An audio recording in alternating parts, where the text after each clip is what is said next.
Hey, everybody, welcome back to the Mission 300 podcast.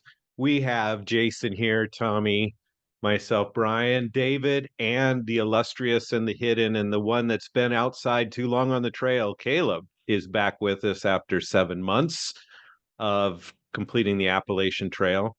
And the only reason I'm leading off this podcast is because I jumped ahead of Jason before he was ready, because we have already started into a great conversation, and we're talking about some thoughts of from Caleb about unpacking a little bit of his trip.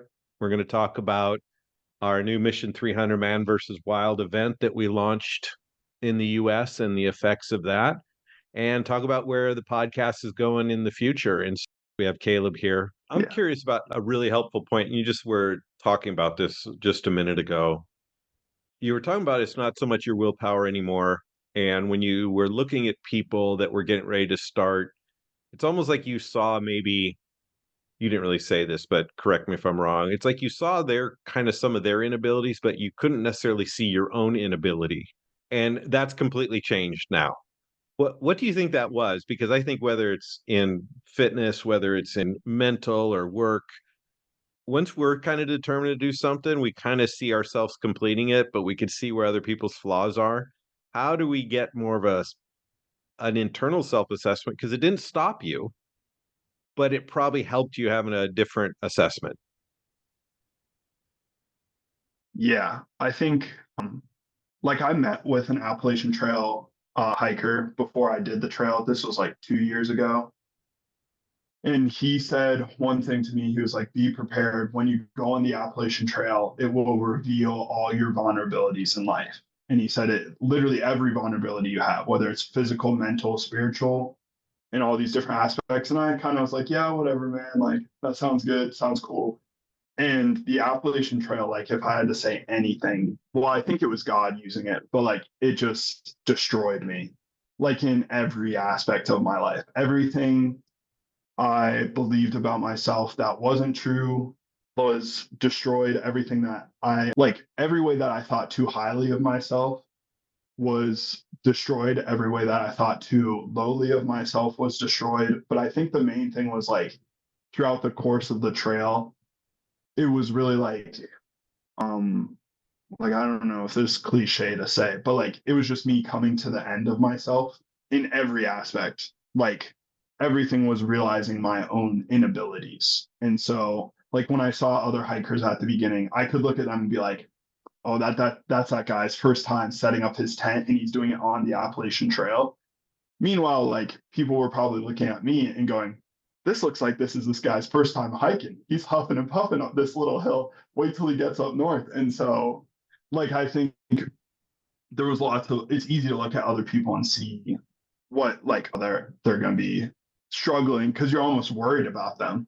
And like now, if I saw a picture of myself from the beginning, I'd be like, there's no way that guy is going to finish this thing. Like, he's cooked. Like it's not good. But I think that's what the Appalachian Trail, like throughout it, was realizing, okay, like when people gave me advice like, hey, don't hike more than 10 miles a day, you're gonna wear yourself out. And like a large percentage of people who get hurt in the beginning and don't finish the Appalachian Trail are like people my age because they push it too hard. And there's literally like your body's tendons and joints have to catch up to your muscles. So your muscles, what I found out from a doctor on trail was like your muscles will grow faster than your tendons do. And so that's how you get a torn tendon, is because your muscles are actually basically ripping tendons because they're pulling, because they're getting faster. In like, I can't remember how long it was. It was like 10 days for a muscle to start growing versus like, I think it was like 3 weeks for a tendon to grow and stretch. I'm butchering that, but it's that idea. And so I think on the trail, it was like realizing all these things about myself that I was like, oh, if I just like use willpower, I can push through it. And even mentally, that's what I thought. Like if I just, like I don't have to deal with my emotions if I just tough it out and all this different stuff. And in the end, it came to relying on God for literally everything.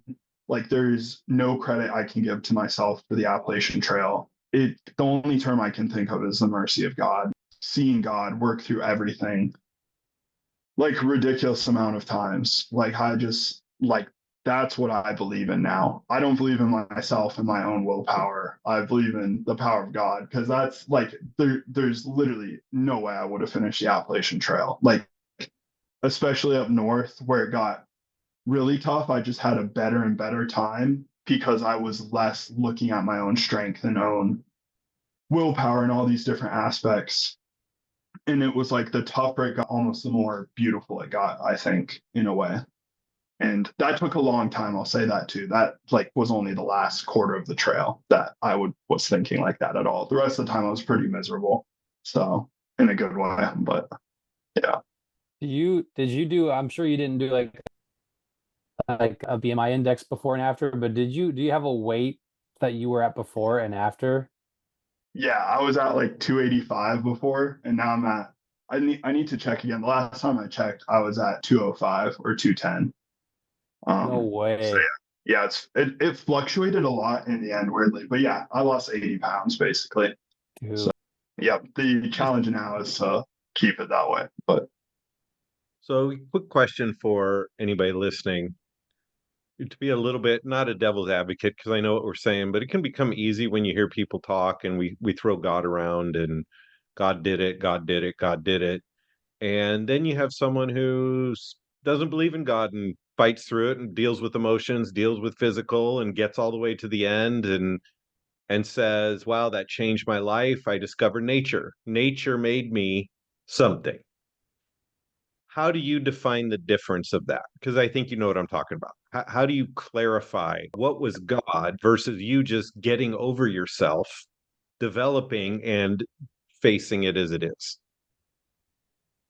yeah, well, I thought about it because I was like, what is the difference between me saying, oh, it was God, versus another hiker who was probably just as in bad shape as me. And I saw a couple who, and I know them and they made it and they don't believe in God or anything. And so, like, what's the difference? And I'll say, well, maybe they're just tougher than me. So they quote unquote didn't need God to do it. But, like, in reality, I think the difference is, um, by the end, like, I think those people, and I can't like judge it per se, but I've met hikers who have gotten off the trail.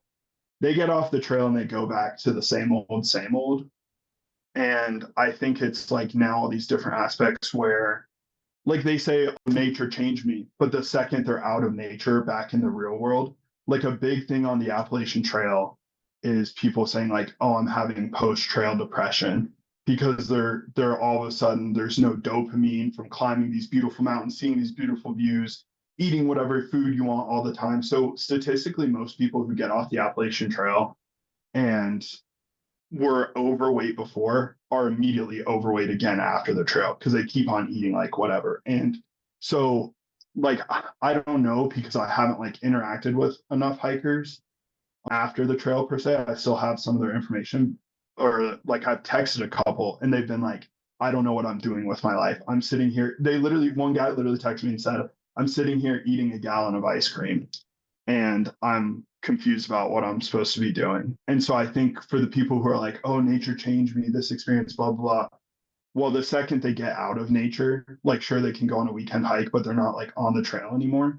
It's almost like that element now is removed. So I think for me, when I say God, it's like my life has changed, not because of the Appalachian Trail, but because of what God did on the Appalachian Trail. And so my daily habits are already like so different since I've gotten off the trail, and not because of the trail. Like, sure, that was the method that God used for me, but it could be anything for everybody. So I think like I think that applies to anything in life. The difference is once you remove that element from your life, is it still changing you? Whereas, like, if the trail could stay with you, quote unquote, sure, maybe, but I don't know. But like, God stays with me. And so that keeps me changed. And I think that's the difference, is that, like, I don't have post trail depression. Was I sad the first 2 days getting off the trail? Like, I kind of miss it. But like, that's not what I loved about the trail. What I loved about the trail was finding God, like, in the sense that it was like really relying on him for every aspect of my life. So when I talk about the trail and like doing these things, I guess the frame of reference I have is like my experience with God on the trail, not the Appalachian Trail. The Appalachian Trail doesn't get any credit because like I could have not believed in God and done the Appalachian Trail, and sure, it would have been great, would have been for the time being, and sure, like maybe after I would have stayed fit or something, but like there's still the people who went and left to go on the Appalachian Trail for some spiritual awakening and like getting connected with nature. Well, what do you do when you're back out of that? I guess you go, live on a homestead or something, but like I don't think the trail is not a long-term solution for your life. But for me, God is. And so that was just one way that he was using something in my life to, our circumstances. And so I think that's the difference. And I think like if we were to talk to other thru hikers who didn't believe in God, they might maybe agree with me, they might disagree with me, I don't know. But I think the difference is that like I feel like the rest of my life has changed, and I know the things that like changed in me were not because of the Appalachian Trail. Like yes, it was while I was on the Appalachian Trail, but it was like, and then too, like people on the Appalachian Trail, maybe they're, they change, they're like, oh, I don't have depression, but like how much of that is just like you not having access to the internet for 6 months, like try and get rid of the internet for 6 months and see how you feel. You probably will feel really good all of a sudden. So I think there's like things that are just practical steps that anybody can do to mentally feel better physically. Well, if you exercise every day and you wake up with the sun and go to bed with the sun and you don't have the stress of a job, well, of course you're going to feel better. But like, I think if I have a really stressful job after this, quote unquote stressful, or whatever the circumstances, it won't matter because like now my perspective is like God wants to take us through those things to change us and like bring us closer to him and all these different things. So I think, that's my frame of reference when I'm saying these things happen to me and change on the Appalachian Trail. So, yep, I think that would be the difference. It kind of sounds like what you're saying is the Appalachian Trail, like all these people that went on, the Appalachian Trail kind of showed them that they had a missing piece in them, and they try and find that in nature and go further with it. But it seems like with God, it's not like you realize you have this missing piece, you realize the depth of where you could go next. Would you say that's kind of the difference Yeah, between that's 100%. Yeah, 100%. Like, because yeah, I guess I'm not judging any hikers out there, but like this is just the objective truth. Most hikers are probably like they're going out there. Most of them that I talk to were going out there because they were like either vacation or like they were really like I wasn't sure what I was doing with my life. Especially the people who weren't retired. Like the most of the retired people were doing it for vacation.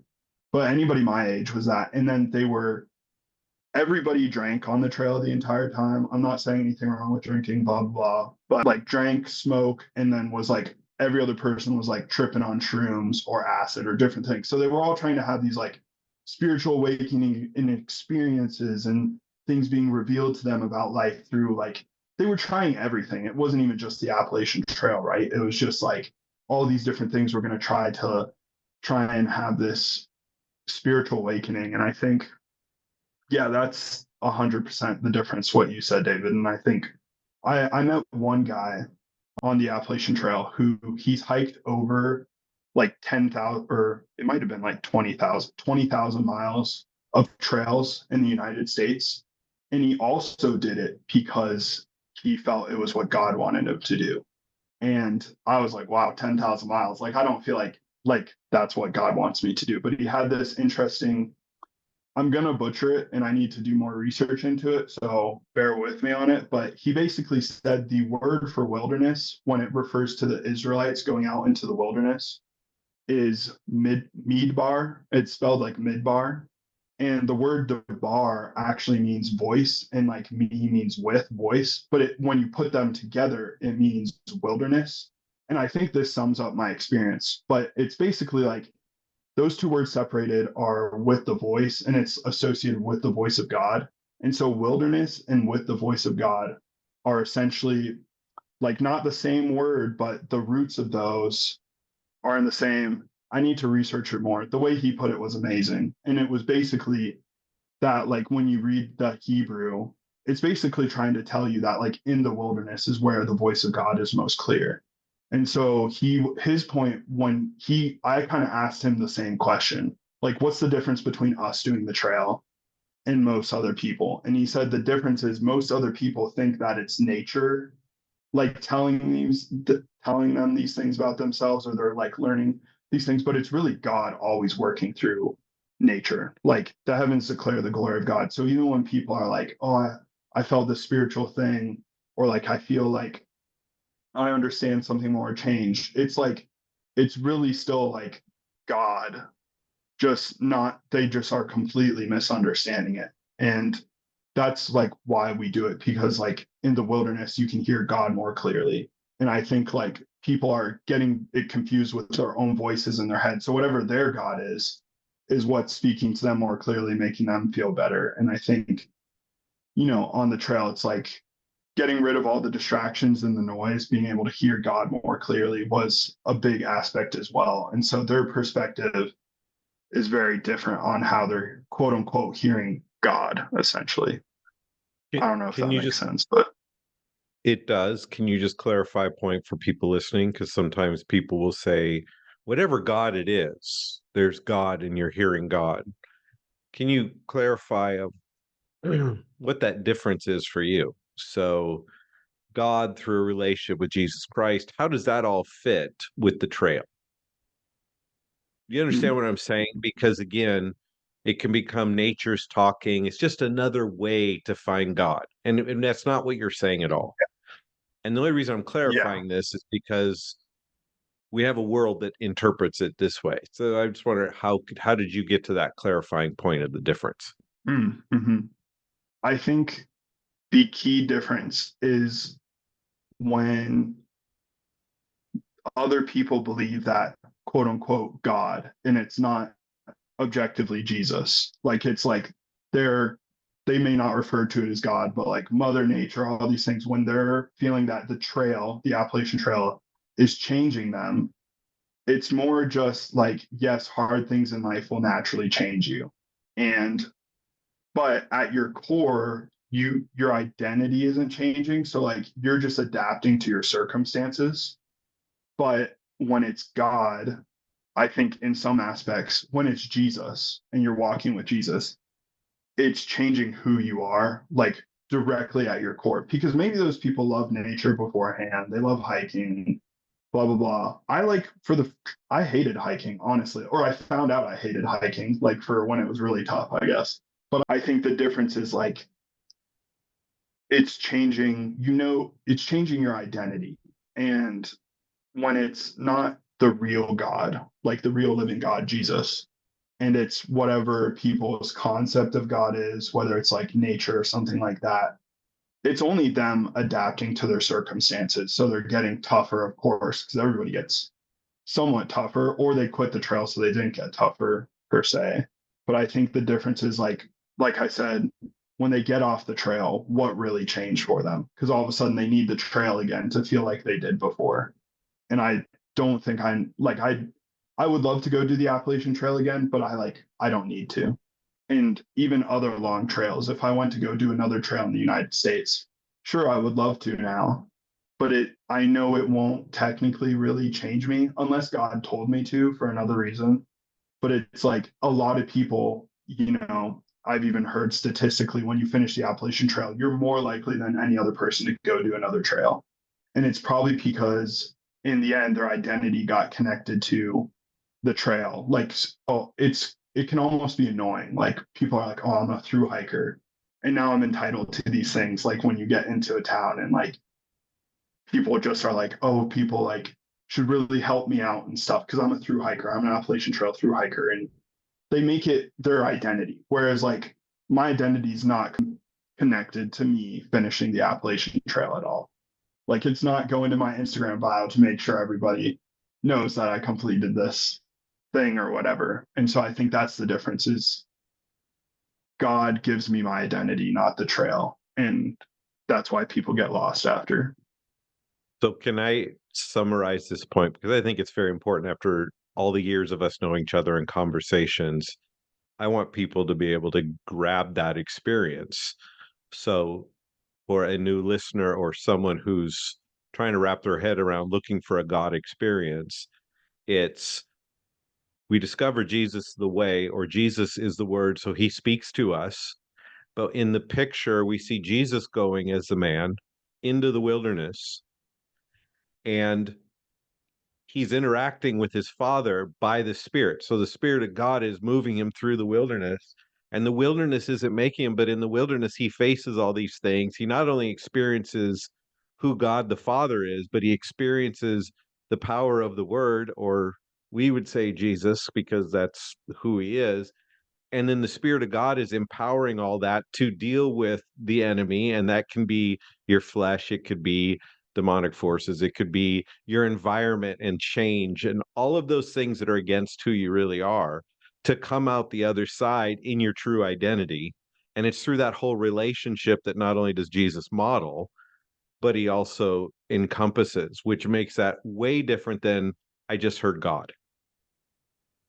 And I know you would say that. And so the only reason I'm saying that picture is Jesus had to walk through the same thing that we walk through in the wilderness, that hearing God was dealing, because you dealt with all this. You dealt with, and we'll probably won't get all to it on this podcast, but pulling it up later, you dealt with your body, so your flesh, right? Because they didn't want to do it.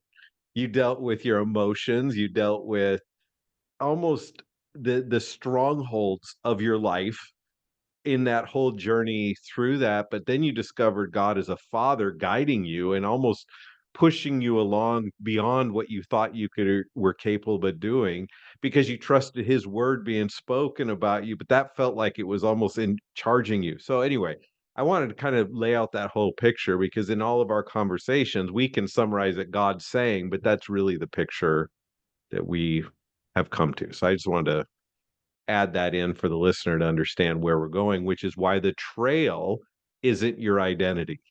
Jesus is our identity. Like, our identity can be wrapped in that. So anyway, hope you clarify if I'm wrong. Otherwise, we can move on. Oh, that's like 100. That's perfect. I only am saying these things now because I understand.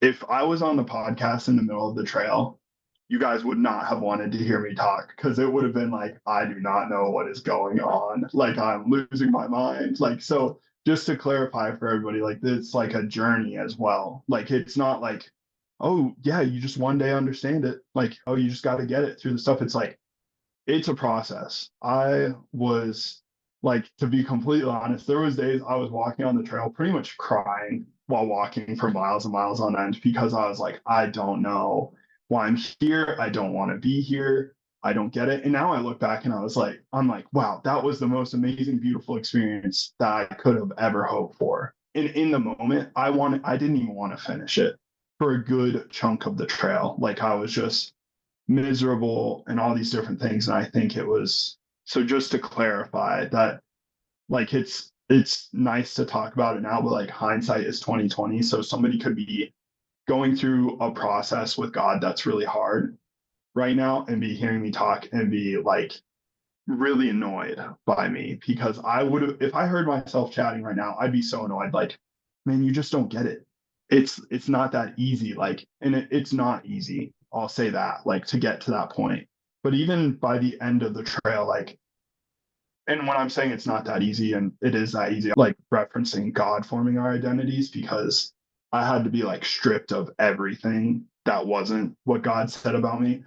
And I didn't realize how much stuff there was. Like, it was pretty hefty, just like me. And so like I feel like almost the shocking physical transformation, quote unquote. Like, to me, I'm like, when somebody says that, I'm like, yeah, but like, if you only knew what like it feels like on the inside of me, it's like, it doesn't do it justice, the outside, the weight I've lost compared to how I feel now. So I think it's like when I'm saying this, hindsight's 2020 and everything. But I think that's also an important note that I really do want to put out there, because like, in the moment, this kind of talk, like, that wasn't like what I'm saying now almost wasn't what I needed to hear. What I needed to hear was like, if somebody's going through this, what I needed to hear was when I called my dad and I said, hey, I don't think I can do this. Like my willpower is like gone. And he, besides him saying, well, you're going to have to walk home anyways, because I'm not coming to pick you up.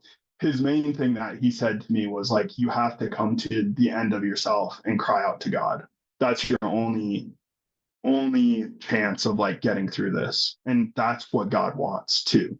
And I think so if anybody's listening going, well, like, how do I even get to that point? That sounds crazy. That's really hard. Like feeling like I'm in the wilderness or something. Like my favorite book of the Bible over the trail became Job, not because I identified with Job's suffering, was like, oh yes, just like Job. Like it was because of God's questions to Job. And I realized that was what God was asking me, because it was when that phrase, brace yourself like a man, when God's about to ask him questions, I felt like that was that like looking back now, I can say this, but like when God asked me that on the trail, I was mad, crying, like, I don't know what's going on. Why is this? And it's not because God wanted to like, show me why I was suffering or blah, blah, blah. It was because he wanted to show me who I was. And so I think it's like in these experiences, that's the point like that I want to point out when I'm saying like, oh, I don't identify with the Appalachian Trail just because it's a hard thing I did. How do you get to that point? It's like when God asks you, think about who God is. Like that's what got me through. Because it was like, who set the stars in their place? Who moves mountains and all these depths. And it was like perfect because I was out in nature, so it just like made sense as I'm climbing this brutal mountain that I'm like, why is this here? Why did somebody put this over here for me to go over? And it was like the question of like, are you going to brace yourself like a man? And are you going to realize all these things that aren't true about you and what's true about God? And I think that's what I needed to hear. And I needed to call out to God to take everything, all the weights, like, like so many Bible verses just become real in that situation. Like when it's like, cast your cares upon Jesus. I'm like, oh yeah, that's nice. Like I'm worried about this job or blah, blah, blah. It's like, no, there's like, you really have to, like, you're not going to get through it unless you cry out to God. And it's not pretty. Like if I was hoping the whole time that I was like dealing with these things on the trail that nobody would see me, because it was ugly out there, like, and I laugh about it now, but like it was not funny in the moment. And like, like Paul says, like get rid of every weight or like, the sin that so easily entangles us. It's like, you just learn that because in your backpack, you don't want to carry all these extra weight. Anything you don't need, you get rid of. There's so many things like we don't need in life. So I think that's what, like when you're going through a tough thing, I think that's what I needed to hear was brace yourself like a man, not like, oh, God will get you through it and you'll hear who you really are. Like in the moment, you're like, yeah, sure, whatever.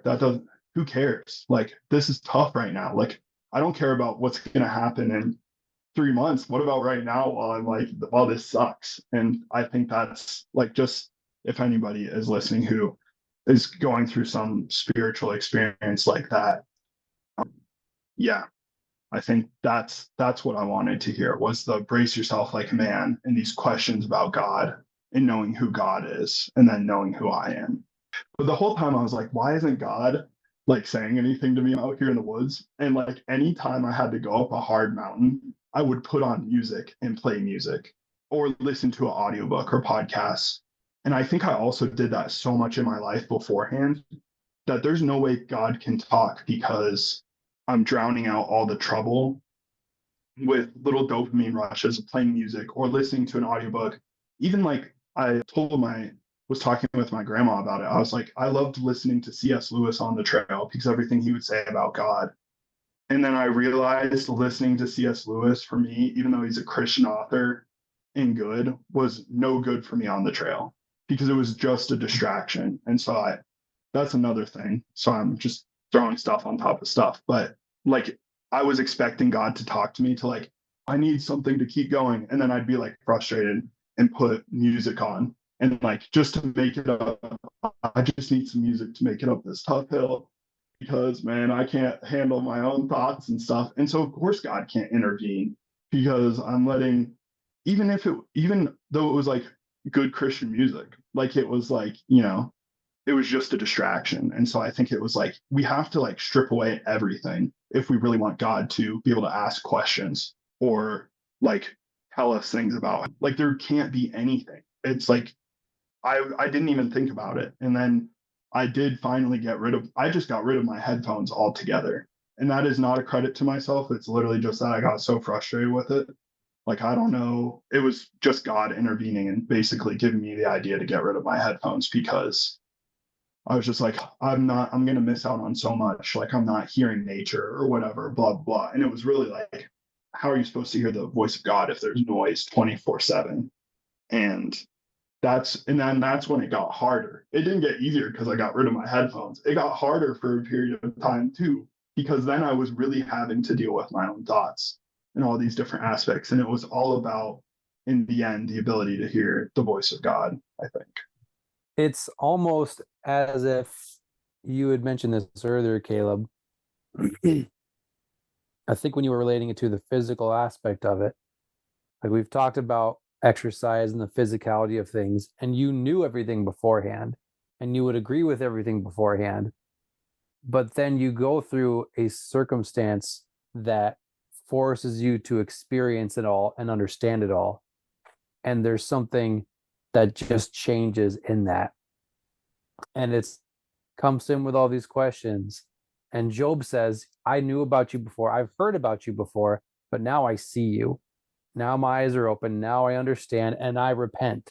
And there's like this change of mindset and identity when instead of just reading about things or knowing how important physical fitness is or knowing that God's always there for us when we want to talk to him, that you're in a situation where there's nothing else and you're going to have to sit there for a while.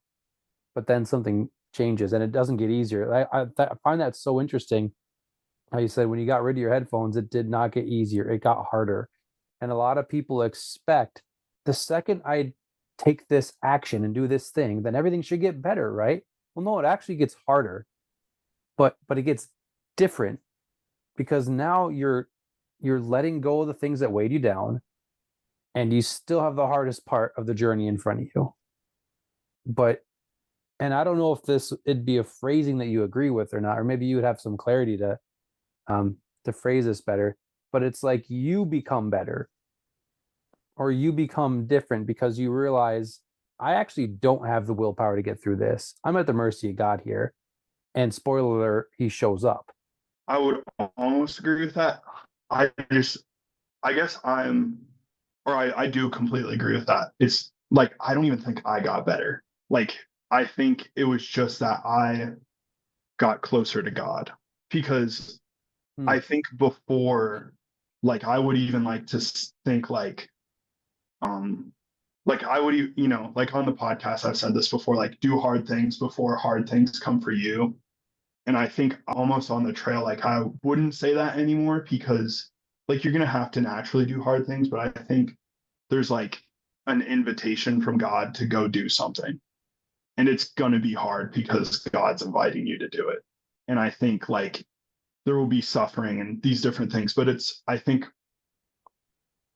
like, I'm almost like not worried about myself being better at anything because I was always worried about myself being better at stuff beforehand. But I've thought about it, like, why didn't I do any of the stuff that I thought about doing to be better? Like, when we would talk about physical stuff on the podcast, I'd be like, after the podcast, the next day I'd be motivated, like, oh yeah, like, that was so good what they said on the podcast. Like, Tommy just gets it. Like, he like gets sports. Like, what do I not get about that? I'm just going to go through this aspect. And I think it was just an endless cycle. Like, this last year when I got off the trail and hurt my ankle to the point where I got back on the trail was probably, like, I hate to say it, but like one of the biggest failures of my life because I did not do anything I said I would do.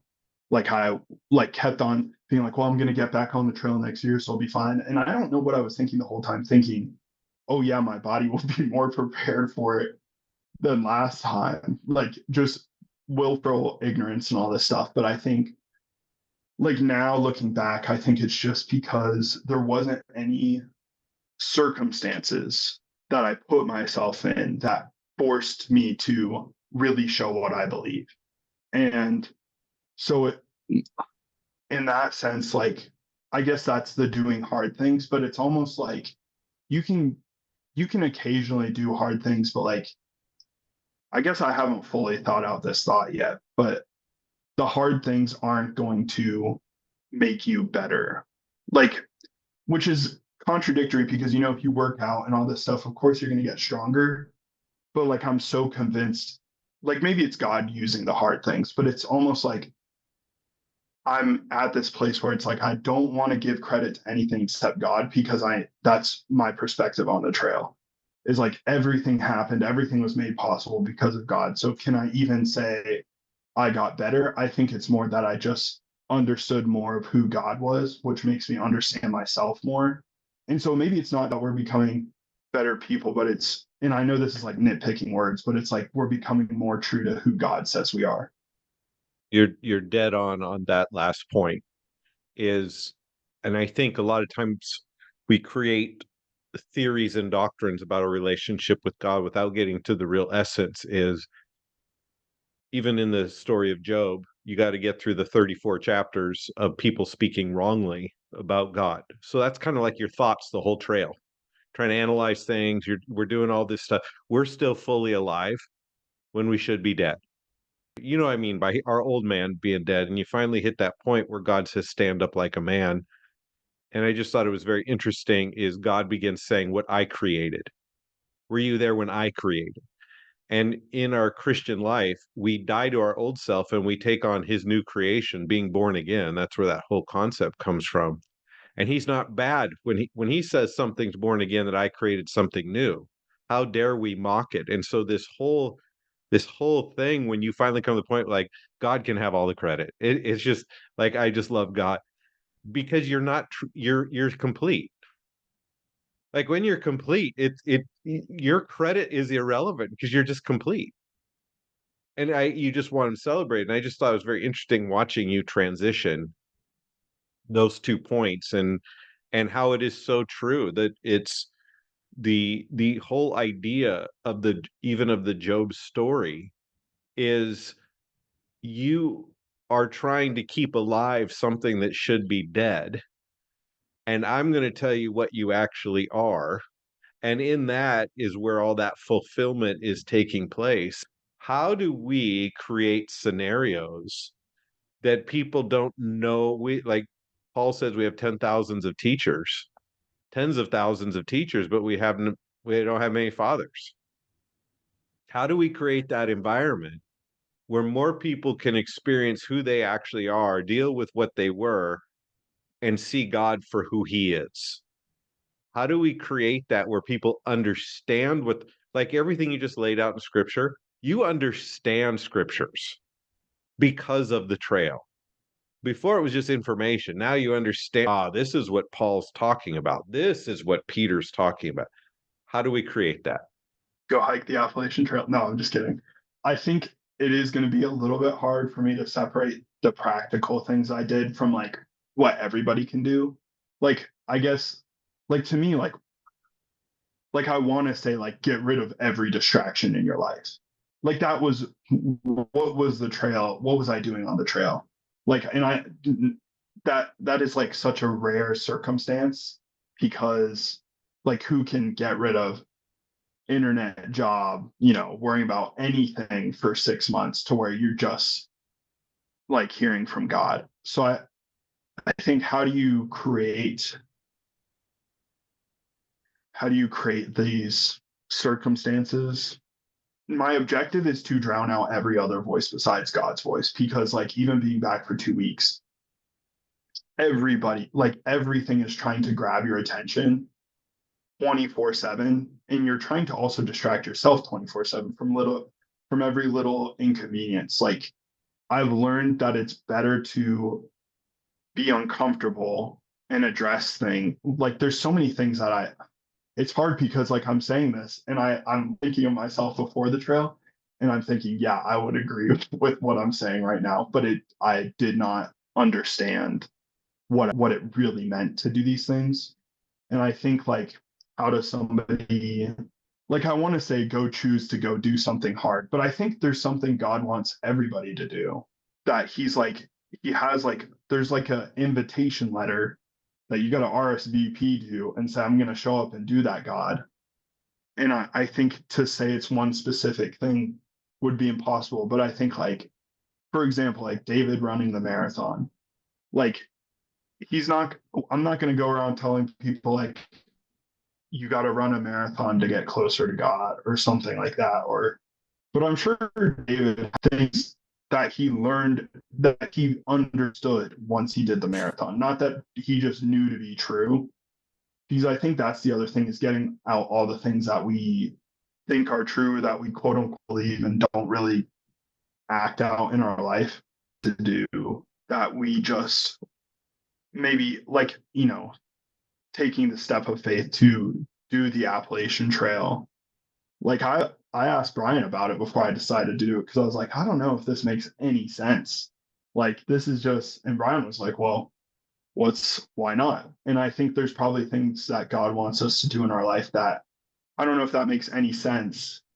How can I go do this? And God wants us to fully rely on him to go do that thing. And I didn't even understand that before the trail, because I wasn't fully relying on God to go do the Appalachian Trail per se in the beginning. I knew it was something he wanted me to do. And I was like, I have to go do this. It must be done. There was something in me that I just was like, it has to be done. But I didn't understand the implications. And there's other things in our lives, in my life, that when you're in normal circumstances, you can go start this thing to do that God's asking to you, and you can completely easily backpedal. When you're on the Appalachian Trail, it was just simply that my hand was forced and there was no backpedaling. There was either like do it or don't. But there's like certain things we can do in our life to slightly backpedal on certain things. Like if you say, I feel like God's telling me to run every day, to train to run a marathon. Well, you can start to not run every day, and you can be like, well, maybe it wasn't the marathon. Maybe you just wanted to get fit a little bit. I'm going to run on every day. And then it like fizzles away slowly to where it's not some abrupt thing where we know I didn't do what God told me to. We can kind of convince ourselves otherwise. And I think that's what I would do in my life before. When God wanted me to go do something, I could, there was things I would go do, but if it got uncomfortable, I could convince myself, oh, this and this, I'm going to distract myself in this. And it would slowly fizzle away to where there wasn't this abrupt, I did not do what God told me to do. And it could be something simple. Like, it's not like God's asking me to go start some ministry in, Canada or something like that.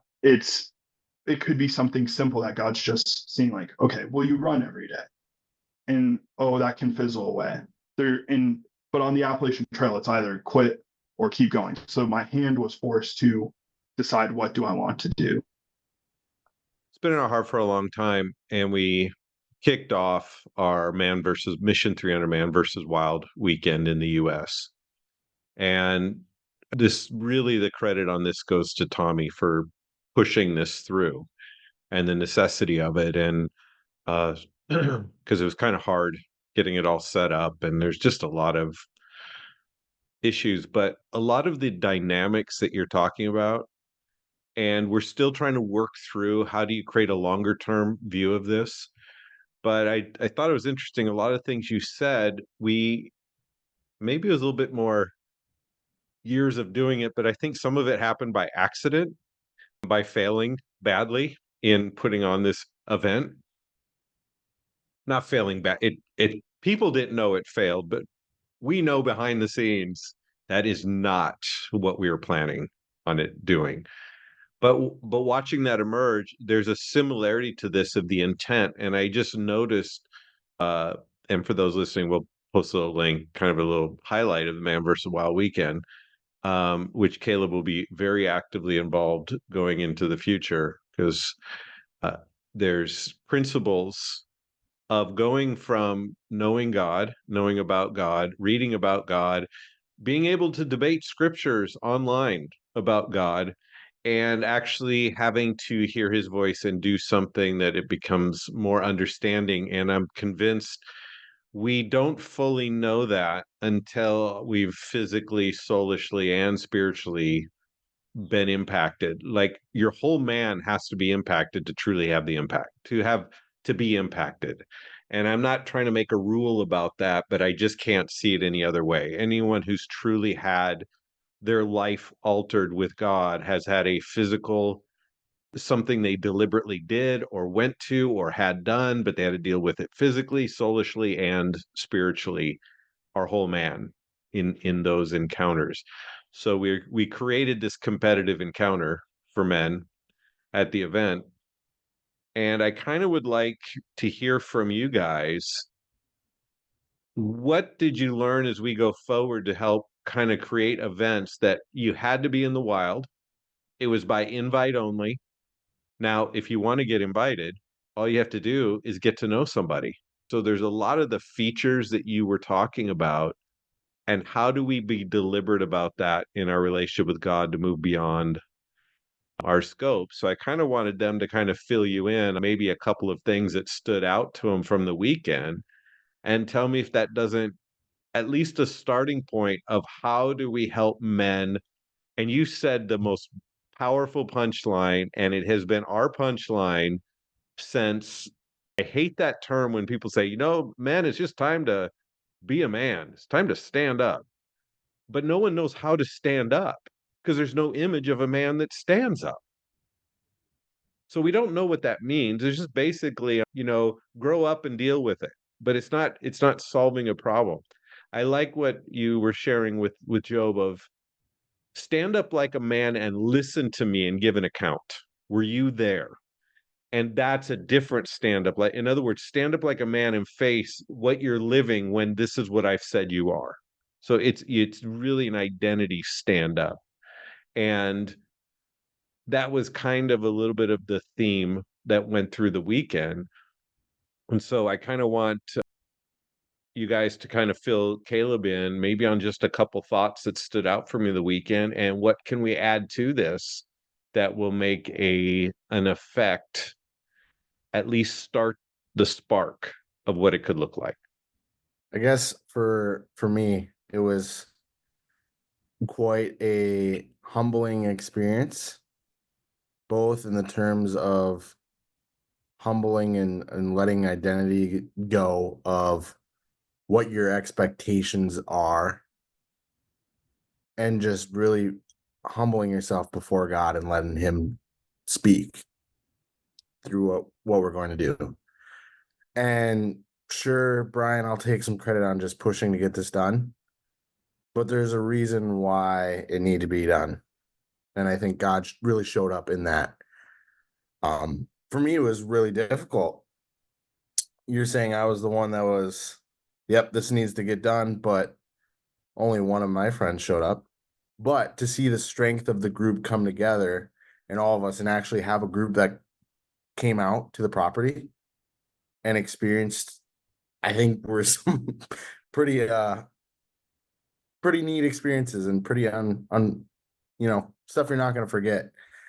For me, just one was setting up our game for the first night. It was just pure chaos. I was supposed to go out and hide some glow sticks, and they were supposed to be color coordinated with everything. And as soon as I go to grab all the glow sticks, they fall on the ground in a jumbled mess. And now I don't have them in groups anymore. They're not cracked, so I can't see the color. And then I go to the group and I'm shaking this glow stick and it's not showing a color. And I have to come back and be like, okay, how does this glow stick work? Here I am, the leader of the group, supposed to be leading the game, supposed to be setting up this amazing experience so we can move into it and we can talk about it tomorrow, to just utterly fall on your face. But it changed something in the group. And I wish one of the guys came up to me afterwards and was like, wow, you planned that perfectly to set that up for everything in the weekend. And it's just like, man, I couldn't have done that planning. So for me, it was just truly like a humbling experience of like letting go of the identity of like what I wanted to come in, right? Like going into a men's weekend, you're leading it, you're like, I want to be the man, right? That all these other men want to be like, but then to just be kicked right down and just like it was a humbling experience from God, and it's changed everything for me. I've caught a fire and a whole new, just totally different outlook on life now. And let me just throw in, because there's such similarities. And Caleb, we're just going to piggyback off of your experience because you had the real experience, because it was 7 months. Watching Tommy, when he talks about humbling before God, these are the realities that have a much deeper meaning. Is he was humbled in his own self, his old self, of trying to be have everything in place and be professional and be all that. That got humbled. But what people saw was the real Tommy. And that changed them. And that was just from an outside looking in. That's what we saw. What he saw from the inside is, oh, dear God, do something with this mess. Like, he saw that. But what we saw was him coming out and standing solid during all of that. And that was encouraging. I was going to say something a little similar, because Tommy, you talk about this pressure of, okay, for the weekend, I want to be seen as this and whatever that is. And then we will look at something that goes wrong. And I'm sure one of the thoughts that crept into your head was, well, now the image of what I wanted to be is diminished or ruined or something because of this mistake. But here's the crazy thing, and we all realize this. Well, I shouldn't say we all. What men will naturally realize is you want to see how someone responds when things go wrong. And for the guys to see how you handled yourself when that whole thing just fell apart, but we still did the event. And that was the moment that bonded everyone together, because it was just so, like, there was already a challenge in the first place, and then stuff went wrong. So we couldn't even do the challenge correctly. So we had to figure out, what are we going to do when we can't do the challenge right? And then to see you take all the heat from it and not run to your tent crying and not let it change your demeanor for the rest of the weekend. Like, you were still a leader. You were still the guy that people went to for stuff. And so that was just one of the coolest moments, because we always want people to learn and follow our wins, and that needs to happen. But we also need to know what it looks like to walk through failure with your head up like a man. And let's be fair, if that is your biggest failure in life, I think you're doing all right. Oh no, some glow sticks got mixed up, so people had to cry about it when they couldn't find their right colored glow stick. What else stood out to you, Jason, personally, besides that? One of the biggest things I took away from it, honestly, was, well, from the outside, it looks like a simple weekend, right? You got a Friday, Saturday, Sunday morning. You cook around the campfire. It's set up tents. It's not that extravagant. We're not building a log cabin to live in. There is a lot of planning that goes into that, but the actual weekend itself is pretty simple. It's not easy by any means, but it was simple. So when you get a group of guys, a lot of them don't know each other, or some that do know each other barely at all, around a simple but very challenging outdoor event, they will bond naturally. You don't have to plan. Everyone write down your 3 favorite feelings that you want to share with you don't have to do that. You just give them something stupid to do and make them fail at it, and get enough things that someone's really good at one, but they're going to be terrible at another one. Get those things, and guys are going to bond over it. And I think that's the biggest thing, is we always wonder, man, what do we have to do to get, when it comes to church or ministry, what do we have to do to get men more involved, or just in our culture? What do we have to do to get men back in the game more? It's like, it's not that complex. We've just made them do all the women things.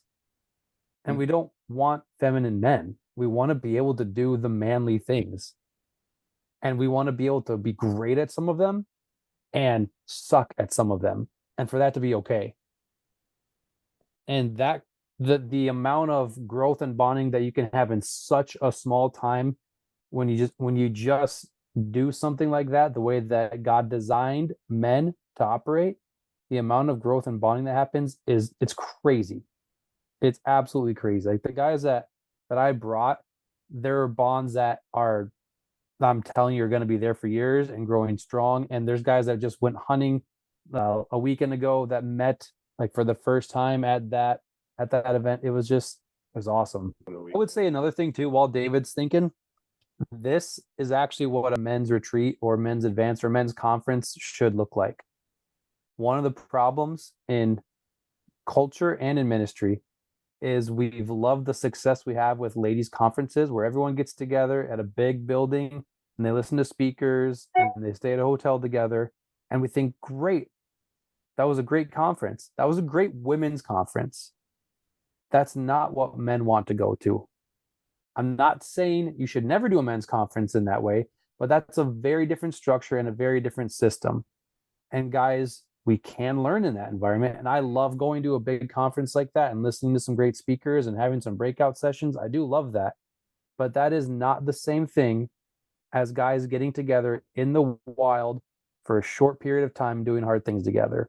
And we've kind of categorized that as just a guy's vacation in the woods. It's not. That's how men are designed by God to bond and grow. My final kind of wraps up stuff from this and the Appalachian Trail is can learn a lot by hearing, but unless you're just out in the wilderness, you're doing stuff that puts you uncomfortable and